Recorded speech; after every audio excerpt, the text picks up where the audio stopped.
remember having choc chip shortbread at school, but a few people mentioned it, so I thought it was only right to make it. So for this, I used 180 grams of plain flour, 125 grams of unsalted butter, 55 grams of caster sugar, half a teaspoon of vanilla, and 60 grams of chocolate chips. And all these ingredients are dairy-free/vegan. So I creamed together the butter and caster sugar until it was fluffy, and then I added in the vanilla and mixed again, and then I added in the flour and mixed until it started to come together as a dough. I then added the chocolate chips and mixed it on slow, and then I decided to turn it out onto the surface and just bring it all together with my hands until I had a nice biscuit dough.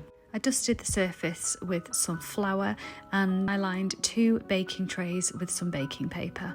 I used my spacers to roll this out because I wanted them all to be the same thickness, and I used a square cutter. I used my palette knife to lift them up because I wanted them to keep the shape, and you can see here that I've got a little ruler on my palette knife, and these are just over 1 centimetre thick. I kept bringing the dough together and re-rolling it out and cutting squares, and then for the last bit of dough it just wasn't quite enough to make a square, so I thought that'll be my little baker's one for me to try, so I just rolled that into a circle. Once I had cut all the squares out and put them on the baking trays, I left them in the fridge to chill for about 30 minutes. The oven was preheating at 170 degrees fan, and these baked for around 15 to 20 minutes. I was looking for a nice golden brown. They are still quite soft when they come out the oven, so I left them on the baking tray for around 15 minutes, and then I placed them all on a wire rack to cool completely. These are so easy to make, there's hardly any ingredients, and I love that they can easily be made vegan or dairy free, and you could substitute the flour for gluten-free flour to make them gluten-free as well.